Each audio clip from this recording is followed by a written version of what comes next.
Hola señores, muy buenos días. Bienvenidos sean todos ustedes a su espacio Lo que pasó en la semana. Recuerden que este espacio se transmite por Teleimpacto, domingo 11 de la mañana, canal 52 de Tricón, 22 de Win y 52 de Aster y en muchos más para todo el país.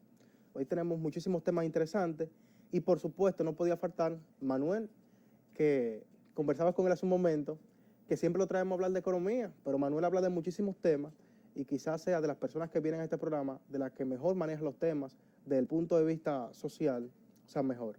Y quiero tocar con Manuel un tema que ha sido el de la semana, los temas, que son las encuestas que ha venido publicando el periódico Hoy. Bueno, buenos días, Miguel. Hoy domingo 14, ¿no?, del mes de septiembre. Ya estamos prácticamente entrando al otoño, como se dice. Y gracias por el piropo de los temas, ¿no?, de la exposición de los temas. Tú sabes que hay un tema que hemos tratado muchísimas veces aquí y resulta que la encuesta lo da a conocer ahora, la gente recién se entera. De que la gente se queja de que la economía crece muchísimo, pero eso no impacta directamente en su bolsillo. Si podemos explicar, Manuel, nueva vez, por qué la gente tiene esa percepción, si es una percepción, si es una realidad, ¿qué es lo que pasa? Lo primero que hay que partir, Miguel, y el país, de que podamos entender qué es lo que es una realidad y otra cosa es la percepción. La percepción tú la construyes a partir de la realidad o muchas veces tú la construyes a partir de lo que no es realidad y lo construyes como percepción que se convierte en realidad. ¿Qué dice la encuesta del punto de vista económico? Yo estuve siguiendo la encuesta todos los días, hasta el pasado viernes, que creo que fue la última que publicaron, que trató el tema ya de los salarios, la participación política y los partidos. La encuesta lo que te estaba midiendo así, a ti desde el punto de vista ya de la economía, es cómo la gente siente en su economía personal lo que es la bonanza del país, pero también cómo cree que va el país desde el punto de vista de la bonanza. Entonces, cuando se mide la variable del punto de vista ya de que cómo va la economía del país, el 65% entiende que la economía, el 62%, perdón, entiende que la economía va mal. Entonces, cuando tú analizas esa variable, o sea, pero ¿cómo que hemos tenido un crecimiento en los últimos 10 años en promedio casi por encima de un 6% y la gente percibe que la economía está mal? Bueno, sencillo, porque la economía personal, que es la economía del bolsillo de la gente, no percibe ese crecimiento. Ahora bien, ¿por qué la gente no lo percibe, Miguel? Que sería interesante que la encuesta hubiese medido esa variable. ¿Por qué no lo percibe? Cuando salimos aquí a la calle encontramos un centro comercial aquí, un centro comercial por aquí, una urbanización por aquí, grandes vehículos de grande consumo, vehículos nuevos. O sea, hay una consolidación de la clase media en el país. Sin embargo, la gente no lo percibe porque la gente muchas veces tiene que saber que los que tienen el gran capital, los que tienen las empresas, son los que reciben el mayor beneficio de esa riqueza que produce el Estado. Ahora bien, el pobre, el ciudadano que trabaja a pie, el que tiene un empleo que gane 10,000, 12,000 pesos, ¿cómo pudiese recibir el beneficio del crecimiento económico? Bueno, a través de los programas de transferencia social, como se llama. ¿Qué son esos programas? Son cuando el gobierno decide, por ejemplo, mejorar los servicios de salud, los servicios educativos. Tú le entregas a alguien, por ejemplo, una tarjeta, a una gente que no trabaja y recibe una tarjeta de bono luz, de bono gas y evidentemente, o de alimentos, evidentemente está recibiendo lo que son los beneficios del crecimiento económico.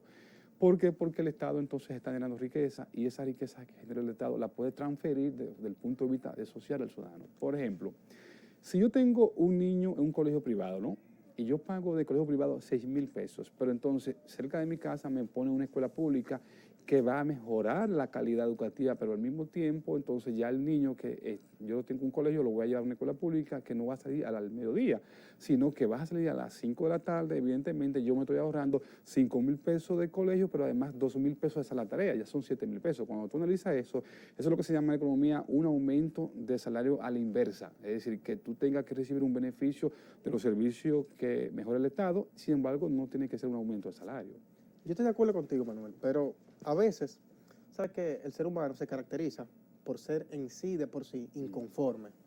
Entonces yo te pregunto, esa misma percepción de la gente que parece que va a ser sempiterna, o sea, desde siempre la gente dice que no percibe el crecimiento económico, que no está de maravilla, ¿no será que la gente tiene muchas expectativas crecientes? Y dados los tiempos que vivimos, donde vivimos informados, por ejemplo, de que salió un nuevo vehículo nuevo, de que ahora se puede vivir mejor porque usted puede tener un televisor más grande, más moderno, puede tener un nuevo celular, entonces puede que lo que usted gane en un momento determinado no le dé para satisfacer todas esas necesidades que usted cree que tiene? Lo que pasa, Miguel, que cuando tú hablas de la expectativa creciente, tú estás refiriendo a cuando hay una movilidad social. Una movilidad social significa que si yo soy una persona de bajos ingresos y me hago profesionalmente, aumento mis ingresos, me muevo a una escala social. Evidentemente, ya yo estoy en una escala social, tengo temor a volver a la escala anterior, ¿no? Inferior desde el punto de vista social, entonces yo tengo ya la expectativa creciente de que quiero seguir aumentando mi nivel de riqueza, mi calidad de vida. Sin embargo, no se da aquí en este caso. Se da el caso de que cuando ya tú como ciudadano entiendes que no estás recibiendo los beneficios que debes recibir del crecimiento del país en la economía, entonces ya tú demandas mayor servicio de calidad o demanda del gobierno que te mejore los servicios de salud, de educación o el empleo tuyo. Tú quieres ya un empleo de mayor nivel salarial. Entonces ese es el problema. ¿Tú crees que el ciudadano dominicano en sí es tan consciente como para cada día demandarle que mejore los servicios al gobierno? Lo que pasa, tú tienes que tener pendiente, Miguel, que la sociedad dominicana ha cambiado hoy día. Tú te refieres... Y va cambiando. Claro, tú te refieres, por ejemplo, el perfil de ciudadano. Estamos hablando que hasta el año 2014, el año presente, estaba compuesto la fisonomía del país de la siguiente manera. El 70% era urbano, 30% rural. Hace 60 años era al revés. Tú tenías 30% rural, 70% rural y urbano 70%.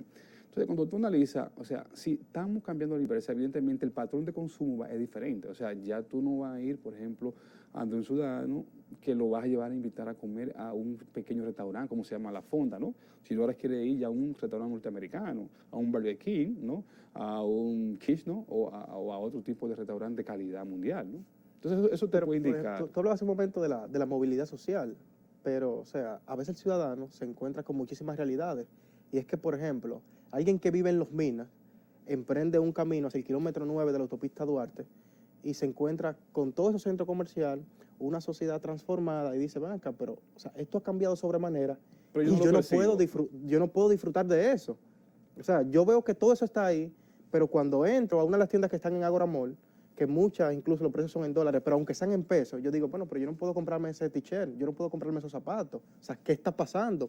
Puede que sea ahí que se cuestione entonces al gobierno. Porque era lo que te decía, ahí entra en parte entonces el nivel salarial del ciudadano. Si tú tienes una gente que gane 15,000 pesos, no puede comprar una camisa que cueste 13,000 pesos. Tú le estás consumiendo prácticamente el 35% de su salario. Pero además también tú le puedes consumir a él, qué sé yo, unos zapatos, casi 50% de su salario. Un zapato te puede costar 5,000, 6,000 hasta 7,000 pesos, ¿no? Entonces, cuando tú analizas, entonces ahí lo que se llama una insatisfacción del ciudadano desde el punto de vista material. Porque, ojo, también hay que hacer una aclaración, Manuel. El hecho de que un zapato, por ejemplo, te cueste 3,000 pesos o tú aspires a tener un zapato de 3,000 pesos, Sí. no quiere decir que es porque pertenece a una marca X, sino que tú dices, bueno, es un zapato que tiene calidad y me puede durar incluso varios años. Yo he comprado zapatos que son, no voy a decir la marca, pero sí que son de calidad, que he dado 3,000 pesos por ellos, por ejemplo, pero yo he tenido zapatos por 3 años. Sí, pero zapatos tú que estás te duran hablando de mucho. 13,000 pesos cuando tú tienes un salario que en promedio está por debajo de los 25,000 pesos, en promedio general de la gran mayoría. Entonces tú dices, acá, pero si yo doy 3,000 pesos por unos zapatos, evidentemente no todo el mundo tiene acceso a ese precio de zapatos. Entonces hay que verlo en esa dirección. Por eso yo te decía que el gran dilema del país es justamente aumentar lo que es el ingreso del ciudadano, ¿no? Y a veces el ciudadano tiene que tener múltiples ingresos. Por ejemplo, un empleado que gane 15,000 pesos puede ser que en la tarde sale del empleo, entonces se ponga a vender un tipo de producto para generar algún tipo de ingreso adicional a lo que recibe normalmente. Sí, porque no es algo tampoco que es único de esta sociedad. Tú tienes que en otros países del mundo los ciudadanos tienen 2 y 3 empleos para poder completar el mes. Pero fíjate lo que me llama la atención de la encuesta, que cuando tú mides la variable de economía, la economía entonces te da digamos, negativo para el gobierno, un balance negativo, donde más del 60% está pesimista con la economía. Sin embargo, cuando tú relacionas esa variable y la cruzas con la aprobación de gestión de gobierno, ves cómo aumenta el... O sea, es decir, la gente no está asociando eso al gobierno. Yo quiero que esa parte, Manuel, la analicemos luego de esta pausa. Vamos a hacer una pausa, señores.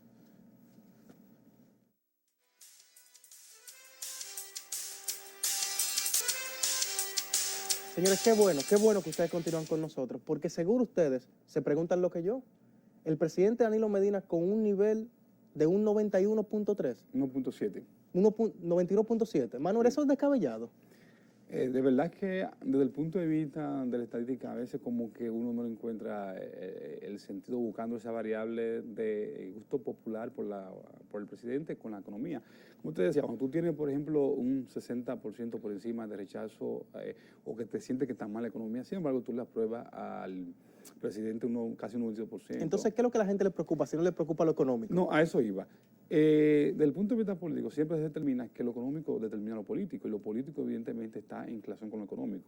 ¿Qué significa eso? Que una buena gestión económica evidentemente significa un buen gestión de gobierno, y evidentemente te van a elegir como gobierno, como presidente o como partido que esté en el gobierno. Sin embargo, cuando yo estuve analizando desde el 2005 hasta el 2014 la variable economía-gobierno, la relación, me encontré lo siguiente, que durante la gestión del anterior presidente, Leonel Fernández, o sea, la gente percibió la economía mucho mejor que ahora, en promedio, ¿eh? En promedio. Fíjate que el detalle, estamos hablando que hubo un año que se llegó a ver casi en 48, en 49.5, casi 50% de que la economía iba bien.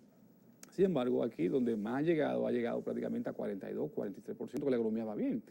Sin embargo, cuando tú analizas la variable de aceptación entre este gobierno y el anterior, te das cuenta entonces de que este gobierno tiene un nivel de aceptación que el anterior gobierno. Entonces tú analizas cómo es posible que la gente perciba la economía en el anterior gobierno mucho mejor que la actual, y sin embargo la gente ve este gobierno más popular que el anterior. Lo siguiente, creo que eso obedece a un manejo de la política de comunicación. El gobierno ha sido habilidoso en eso, ha centralizado la información de forma exclusiva, donde solamente ellos han logrado imponer la agenda. La agenda, ¿qué se llama la agenda en los medios? Se llama la agenda en función de la agenda pública, de lo que en comunicación hay una teoría que se llama la agenda Siri, ¿no?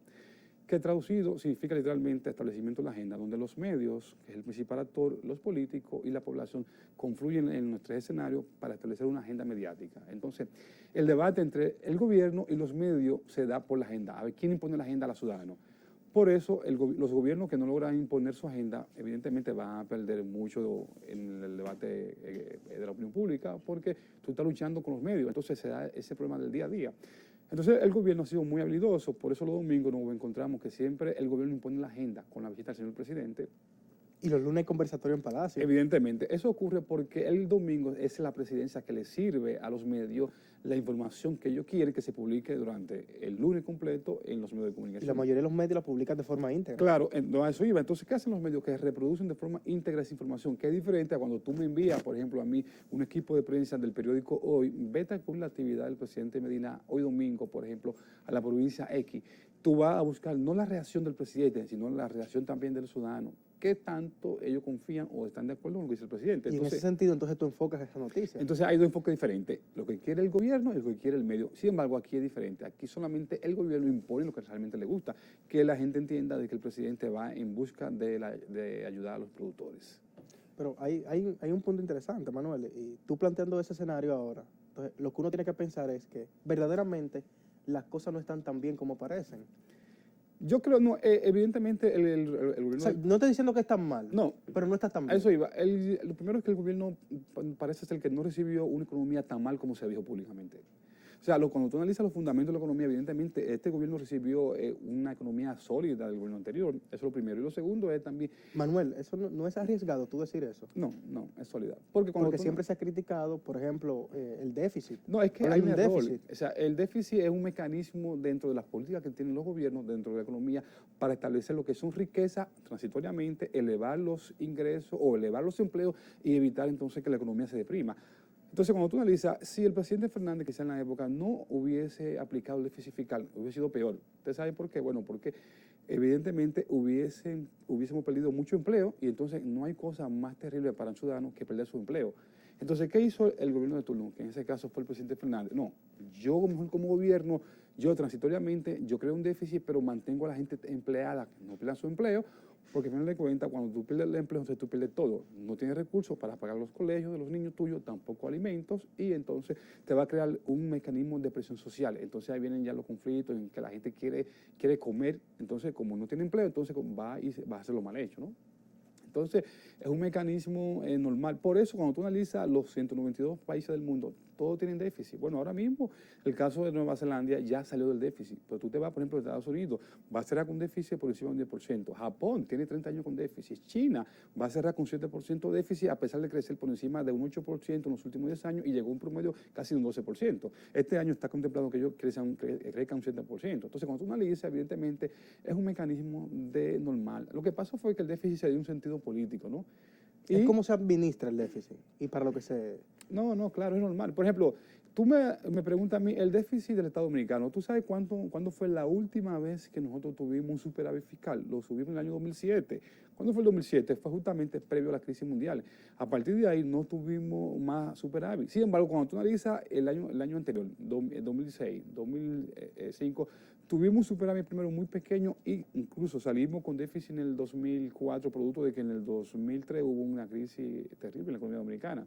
Pero también tú te vas al caso de Colombia. Colombia tiene casi del 78 con déficit fiscal también. Te vas a Venezuela. Venezuela ahora es un país petrolero. Va a terminar con un 6.5. No, perdón, con un 8%.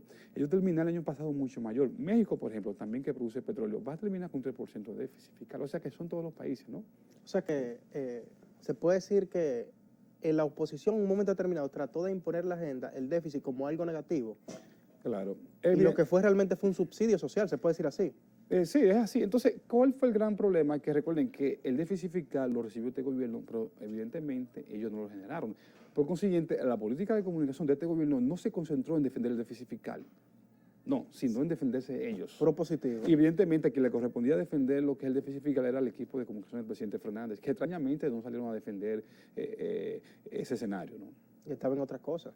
Evidentemente, fue un error ahí de comunicativo. Manuel, el escenario... no del presidente Fernández, sino del equipo, del entorno que maneja la política. Sí, porque de comunicación. la gente cree que él tiene tiempo para todo eso. Pero, Manuel, hay un escenario interesante en la política dominicana y las encuestas han mostrado que parece que por arte de magia Hipólito desapareció un poquito del escenario.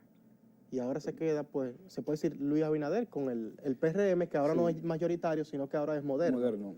Que de hecho, desde el punto de vista comunicativo hay un contrasentido y del mercadológico. Tú no puedes decirme moderno donde tú tienes los tres principales líderes de ese partido que estén por encima de los 60 años. Y no tanto eso, sino que hay muchos de ese partido que ahora, o sea, fueron del PRD y ahora se fueron para el PRM, que fueron de los fundadores del PRD. Claro. O sea, de los fundadores de la política.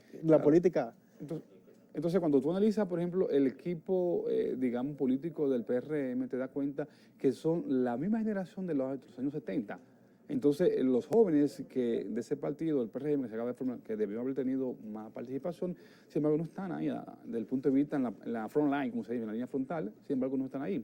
Entonces, yo creo que es un error desde el punto de vista mercadológico de ellos, de tener entonces lo que es una categoría de partido moderno con un dirigente de hace 30 y 40 años. Ahora bien, ¿qué yo veo en la encuesta? En la encuesta, desde el punto de vista político, lo que me dice lo siguiente a mí es que me está intentando construir un escenario donde tú tengas a una figura nueva, que es el caso de Abinader, y me está tratando de sacar a dos escenarios, que en ese caso es a Miguel Vargas y en ese caso también a Hipólito Mejía. Manuel, yo quiero que ese tema lo tratemos de forma inextensa la semana que viene, porque ahora se nos acabó el tiempo. Muchísimas gracias por tu presencia. Gracias a ti, Miguel. Señores, vamos a hacer una pausa muy corta y en breve volvemos.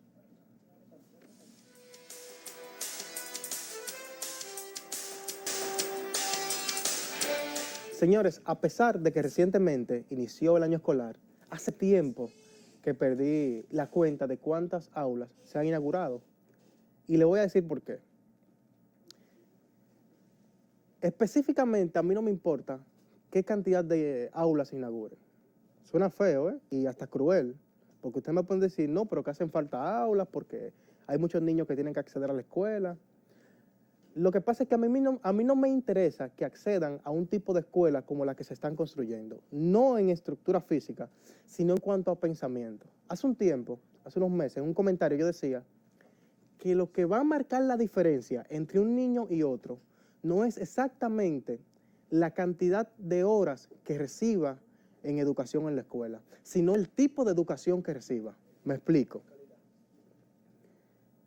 Se habla de un nuevo currículum. ¿Pero qué comprende ese nuevo currículum? Yo veo que siempre cuando anuncian la inauguración de un centro educativo, con bombos y platillos se dice, con un laboratorio de informática, con 2 laboratorios de informática, con 3 laboratorios de informáticas. Desde que yo estaba en la escuela, que no hace mucho tiempo, las escuelas y los colegios tienen laboratorios de informática. ¿Cuál es el problema? El contenido que tú le presentas a ese niño en ese laboratorio de informática, pero también la cantidad de horas y los equipos con los cuales tú lo enfrentas a ellos a la tecnología.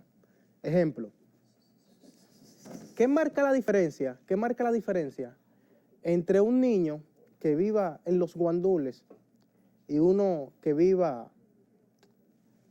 en Piantini, en Serrayes, en El Millón? ¿Con qué ese niño se enfrenta cada día? No es lo mismo un niño que dure 3 horas en contacto con la tecnología y por tanto en contacto con toda la información que puede recibir por los dispositivos tecnológicos, que un niño que dura apenas 20 segundos en contacto con la tecnología. Ustedes recuerdan que en una ocasión yo le expliqué 3 conceptos: nativo digital, inmigrante digital y turista digital. ¿Qué es un nativo digital? Un nativo digital es quien nace en contacto con la tecnología o quien puede durar mayor cantidad de tiempo en contacto con la nueva tecnología de la información. Un inmigrante digital es quien nació en una era donde no había tecnología digital o quien en sus inicios tuvo contacto con una tecnología análoga y ahora está haciendo contacto con la tecnología digital, es decir, se está familiarizando con ella, está socializando con ella. Y un inmigrante digital es una persona que tiene 5 años sin acceder a cualquier tipo de tecnología digital y frecuentemente entonces accede a una de ellas. Entonces la diferencia en la formación de un ser humano la va a marcar el tiempo que dura en contacto con los dispositivos electrónicos que le permita tener acceso a Internet y a las nuevas tecnologías de información, pero a la vez que aprenda a cómo utilizarlo y a cómo convertirse en un superusuario de esos medios de comunicación. Señores, es un placer como cada domingo compartir con ustedes en este espacio. Recuerden, la próxima semana a la misma hora y por el mismo canal. Los dejo con un evento que fue la puesta en circulación de la obra Crónica de un adolescente. Quédense con nosotros y disfruten de ese evento.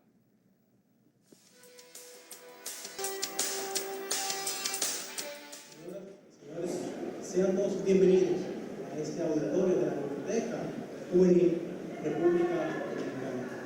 Y hoy presentará la puesta en circulación del libro Crónica de una adolescente, del periodista, escritor y coach Darío Bergua.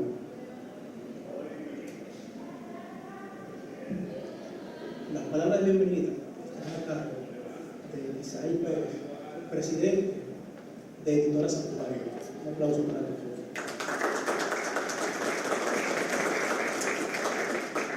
Antes, quiero presentarle a nuestra mesa de honor, compuesta por el maestro, rector de la Escuela de Periodismo,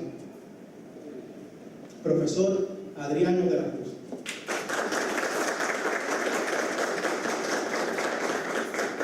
También hoy tenemos el placer de contar con la presencia del licenciado Mariano Abreu.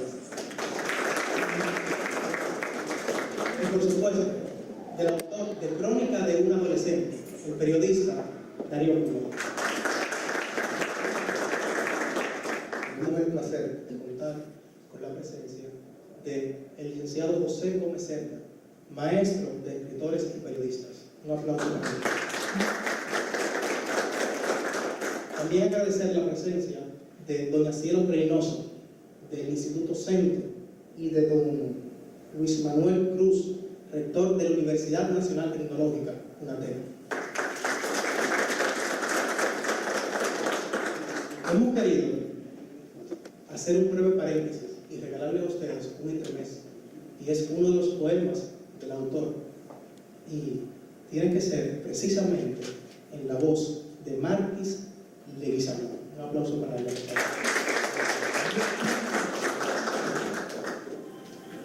Gracias. Buenas noches.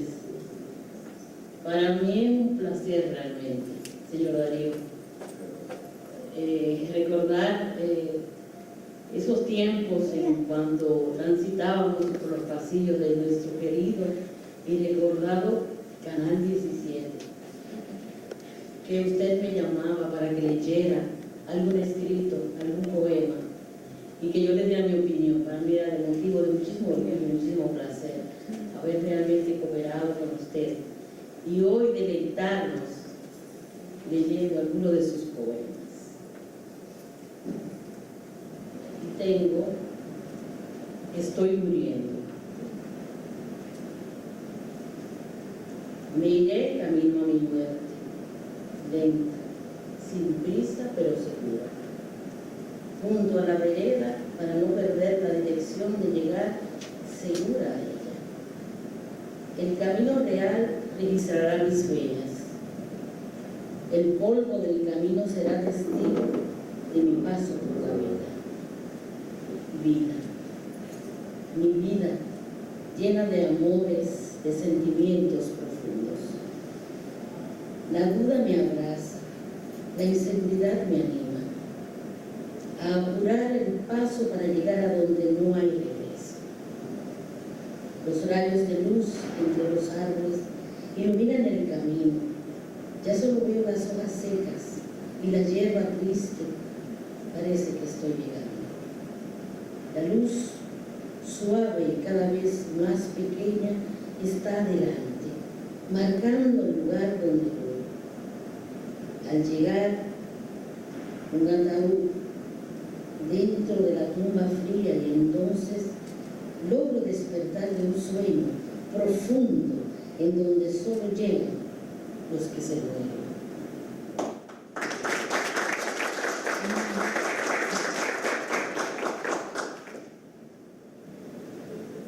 Mariposa de la noche. Mariposa nocturna que vuelas por las noches. Vuelas sin descansar, sin encontrar donde posar. Has perdido fuerzas, vas cayendo y gritas de miedo, pero nadie te oye. El dolor te embarga y tus gritos son cada vez más fuertes, pero nadie te oye. Sigues cayendo, vuelas sin orientación y nadie te ve. Golpeas los ecos, te lastimas y nadie te oye. Caes al suelo, nadie escucha tu lamento. Tu corazón ya no late, tus fuerzas se agotan, pero nadie escucha. Tu corazón deja de latir, tu cerebro no responde. Muere. ¿Quién era ahora por las mariposas nocturnas? Oh, qué fastidio.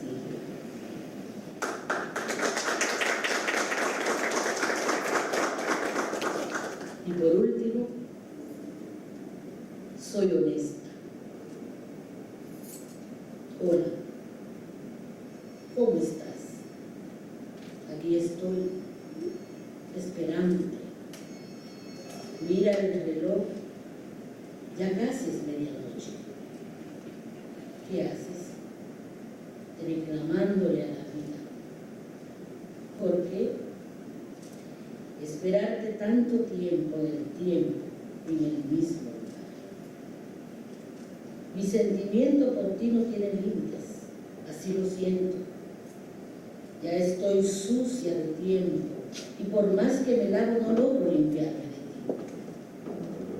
Me dicen que soy ramera, solo porque donde me gano la vida algunos lo llaman de baja reputación. Pero, ¿cuál es menos honorable? ¿Quien roba a muchos o yo, que solo espero por ti? Estoy borracha de la noche, que es taimada y fría, y trae consigo sus propias fatigas, amigos, amores y sus propias desgracias. Y quizás mañana las arrugas del tiempo me demuestren que esperarte en silencio fue sentir que amanecí sin amanecer.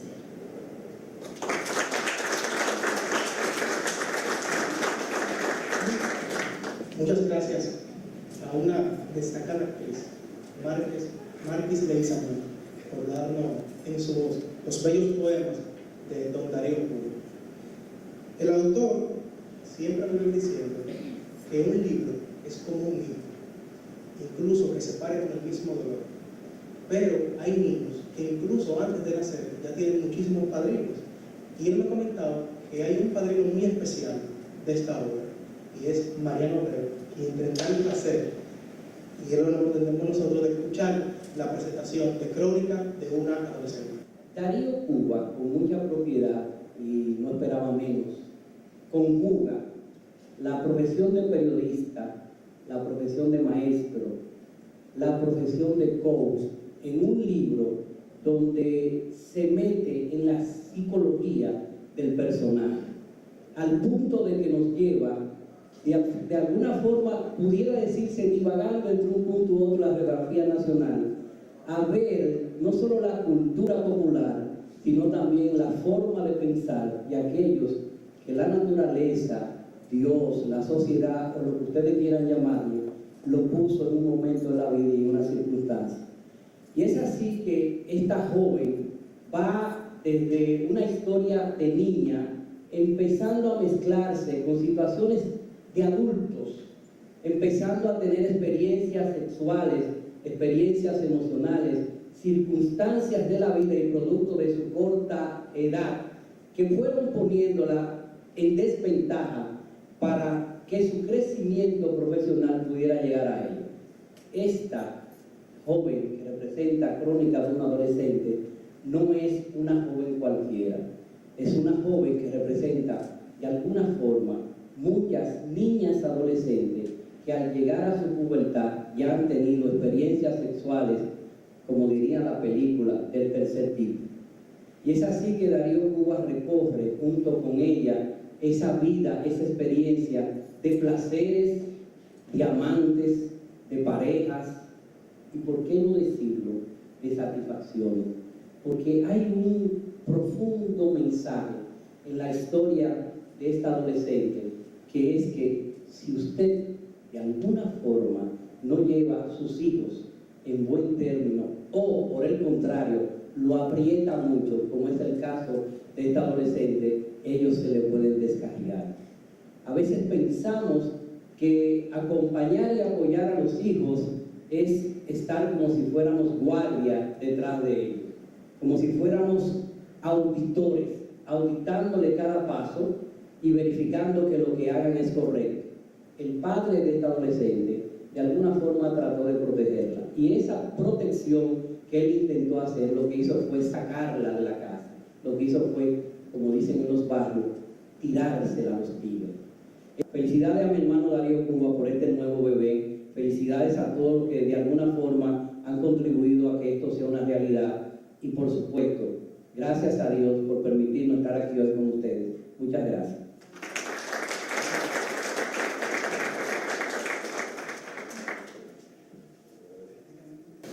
En las aulas, cuando un maestro toma a un alumno, lo quiere y lo trata como un hijo y lo forma como si fuera su propio hijo. ¿Y qué mejor persona para presentar a alguien que su padre? Dicen que los padres, incluso si el niño es feo, dice que es el mismo. Pero hay un detalle. Cuando el padre es periodista, está obligado a decir la verdad. Eso pasa en este caso. Don Adriano de la Cruz se cuenta que es el padre profesional de nuestro autor de Crónica de un adolescente, don Darío Cuba. Entonces él me dijo, yo quiero que don Adriano me presente, porque así dice muchas cosas buenas de mí. Yo le dije, recuerda que Adriano es periodista y maestro de varias generaciones de periodistas, o sea, que ha enseñado a las personas a decir la verdad, que él tiene que decir la verdad ahora. Señores, don Adriano de la Cruz. Este muchacho hace un tiempo que llegó a mi aula con la fineza propia de él, capaz de hacer muchas cosas. Yo le dije, como uno tiene que hacer el político aquí, el que dijo todo lo que hay es organizado. Es organizado quiere decir desarrollar toda una forma de concebir unas cosas y tú puedes darle seguimiento de manera estructural hasta que llegue a un punto de conocimiento que sea capaz de convertirlo todo ello en posibles mundos entendibles y vivibles. Sometido a ese ritmo, el muchacho Luego 3 años leyendo. Leyó mucho y de manera organizada. Y un día me lleva una cantidad de hojas escritas en computadora y me dijo, lea eso. ¿Cómo uno hace la cosa? Y disparate. Y se lo devolví. Mira, yo leí eso, no ponga leer tontería. Y me dijo, ¿cuál es lo malo? Comencé a organizar algunas cosas. 3 meses después me dio un momento, una cosa bien organizada. Y yo tengo un libro ahí. Estos son libros. Y así fui moviendo paquetes de cosas que me llevaron. Y se iban publicando libros. Y finalmente el libro publica. Pero no diga que yo le puse la mano a esas cosas. Cuando alguien leyó el primer libro, no fue Cardenal, sí, el Cardenal, y me dijo, a mí me pareció muy bien, y bueno, Cardenal, no voy a decir mentira. Y ahí comenzaron a experimentar cosas de verdad. Y finalmente la digo con él, cada vez que quiero muy bien, no lo quiero. Entonces, ya no me organizo tanto como fue el caso. Me pareció que todo estaba hecho en un primer aliento. Y es humano, porque eso puede convertirme en escritor. Y eso es lo peor del mundo. Cuando usted se convierte en escritor, cuando trae, me han dicho, y me lo dijo de una manera muy seria, el otro día en una conferencia, que yo tuve que hacer muy seria, recibir la relación de escritores. Dijo que cuando uno se vuelve escritor, está escogiendo primero las musas y las obras de una época, y está también viviendo los temperamentos y caracteres de los personajes de una época. Y así baja a la región de un país y fotografía a la gente de esa época. Y luego nos entrega de manera organizada, porque ese es el retrato de individuos de esa región y de esa época. Y esto fue lo que hizo. Una crónica de una mujer, de una época, de una región que vive situaciones muy particulares y que son tan interesantes que se pueden narrar en términos de una novela. Esto fue lo que hizo. Una novela y me dijo, no, no, y no me sigue leyendo en verdad. Fue la novela. Y me dijo, te vas a unir luego de las 2 horas. Señor, es una novela. Vale la pena que ustedes la lean y la divulguen. Y que nosotros estemos celebrando la presencia de un interesante novelista de estos pueblos. Nosotros saludamos la condición de escritor al mismo político don Darío Cura. Lo digo con todo el orgullo y con el agrado de haber sido amigo y ex profesor de ella, porque ya es también profesor junto con otros más, ya no por ahí enseñando cosas que alguien enseña. Te felicito, Darío, eres escritor. Primero, darle gracias a Dios.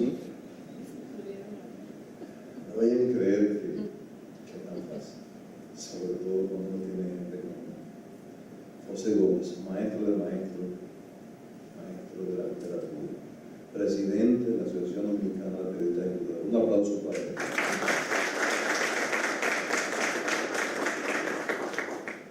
Primero a Dios, segundo a doña Betty, mi mujer, apenas 32 años.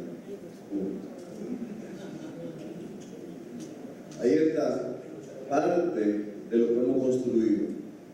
Ese señor que está ahí, ese moreno que está ahí, parte de un libro. Ese es mi primer libro, pero escrito, y mire qué tamaño tiene, y la cubre. Quiero un aplauso para él, porque es uno de mis críticos fundamentales. mi hija Paoli. Ese que está ahí, Samir, tuve que incluirlo en este libro ahora. Y al otro señor, que es el papá de Samir, también tuve que incluirlo ahora, porque también se me agregó, me creció la familia. Por eso quiero dar gracias a Dios. Cosas, hijos, libros. Faltó uno. Faltó uno. ¿Dónde está el otro? Relacionando. Ah, el relacionista público, Isaac. Ay, te olvidaste. No, está en Ese no eso. está en ningún lado. Está en eso. Ese no está en todas partes. Y ese que está ahí, ese hermano putativo, Víctor Olasco, ese me ha dado muchísima galleta por teléfono, ese crítico de arte. No hay forma que yo haga algo bien, ese maldito no lo permite. Eso no hay forma, que Víctor diga, eso no sirve. Ve a hacerlo otra vez. Y yo otra vez porque ya que a mí me gusta el trabajo. Esos jóvenes que están ahí, José Segura y los otros tres que están allá, Marino Guzmán, la gloria de la locución dominicana, me honro de trabajar con él. Gracias por estar aquí. Ricardo Rosario, Mario Santana. Crónica de un adolescente representa, a mi juicio, trato de recoger el drama social que vive la adolescencia de la República Dominicana, sobre todo en este tiempo que se ha presentado más que nunca. Decenas de miles de niñas embarazadas por distintas razones. Una, porque son empujadas por sus padres a las calles a ver qué pueden conseguir para comer, para comprarse una blusita, para comprarse unos zapatos, para divertirse, pero casi nunca para pagar la escuela. Otra de las razones es que el poder político también las usa. Porque todavía, aunque ustedes crean que Trujillo hace 50 años ya no está con nosotros, aún todavía hay padres que representan a sus hijas a altos políticos. Y yo lo he visto. No estoy hablando porque me lo contaron. Pero también hay padres que se la llevan a gente rica a las niñas. A ver qué les parece. Pero ese drama social que nosotros tenemos hoy día, por ejemplo, en San Cristóbal, que tenemos en la provincia del sur profundo, que tenemos en el Cibao, que tenemos en la capital, eso a nosotros nos va a salir muy caro, porque las niñas pariendo niños y niñas, ¿qué vamos a hacer? ¿Qué va a hacer una niña con un niño? Si las mismas razones que la llevaron a ella a la calle, la que le produjo el embarazo, también se lo va a producir a sus niños. Pero tenemos una iglesia católica irresponsable, que parte de su jerarquía dice, denle para abajo. Pero como también tenemos gobiernos irresponsables, le dicen a la policía, esos son unos delincuentes, pero esos son los delincuentes que tú has creado, carajo. Esos son tus delincuentes. Porque el tejido social nuestro de los 408 barrios de la zona norte y de Santo Domingo y de Sabana Perdida y todo eso que tiene que ver en la zona norte completa, esos productos, esa pobreza, esa miseria en donde están esas niñas, es nuestra dirección, por la gente que nosotros hemos votado, por esos partidos políticos que dicen que nos buscan los votos y posteriormente entonces nos dan la espalda, nos meten presos y nos entran a tiro. Eso forma parte de esa tragedia.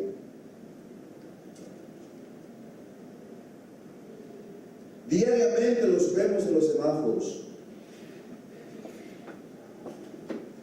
Alguien me decía,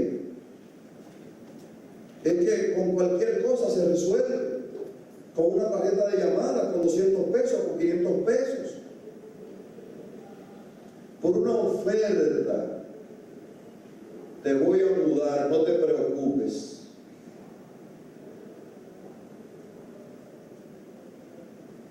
Se embarazan del primero, está bien, pero se embarazan a los 10 y 12 años.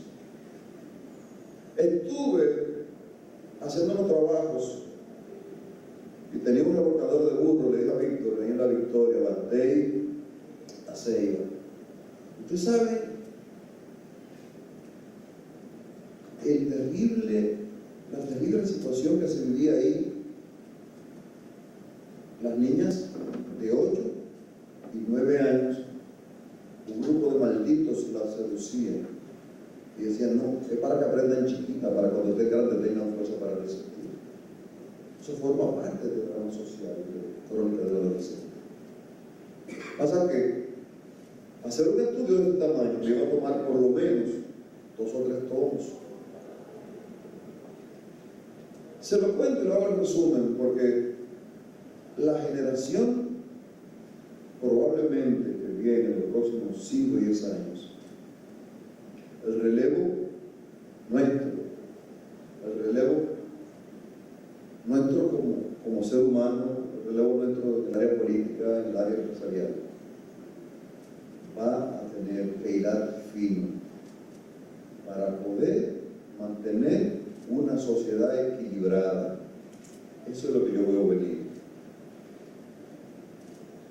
Yo le digo a los hijos míos que tuve la dicha de poder educarlos. Ha sido largo el camino, no se cree.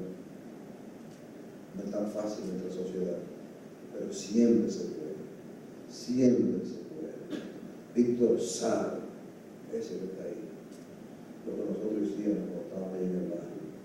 Con nuestras manos, nosotros construimos espacios de discusiones, construimos el movimiento de encuentro de fe, construimos el club comunal, el club cultural, educativo y social, construimos la gente, construimos el espacio de discusión, se desaparecieron los espacios de discusión, se desaparecieron los espacios culturales. Y nosotros vamos a tener que enfrentar esa situación.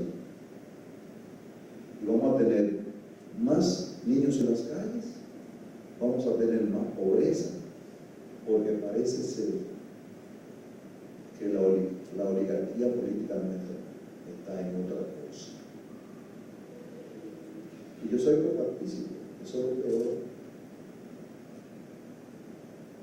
Que estoy hablando con conocimiento de causa. Estoy tratando de hacer lo mejor que puedo desde la radio, desde la televisión y con esto. Esta es mi aportación a la sociedad. A mí me han dicho muchas veces, ¿tú te crees que tú te vas a hacer rico escribiendo libros? No tengo la esperanza de hacerme rico, pero sí tengo la esperanza de que alguien lo adquiera, lo preste, lo regale, y que evitar que esto se siga produciendo esta alerta a la sociedad nuestra y otras sociedades también. Y como digo Israel, como dijo Mariana, a mí me gustaría que llevara a la televisión y llevara al cine también, porque son episodios de nuestra vida en la República Dominicana. De manera pues que con estas humildes palabras queremos dejar formalmente puesto en circulación de esta obra. Gracias a Israel nuevamente, estaremos al pie del cañón. Gracias a todos ustedes, gracias a mi hermano por venir. Me dijo que cuál es el requisito, digo no, tener deseo de venir. Gracias a todos ustedes, buenas noches.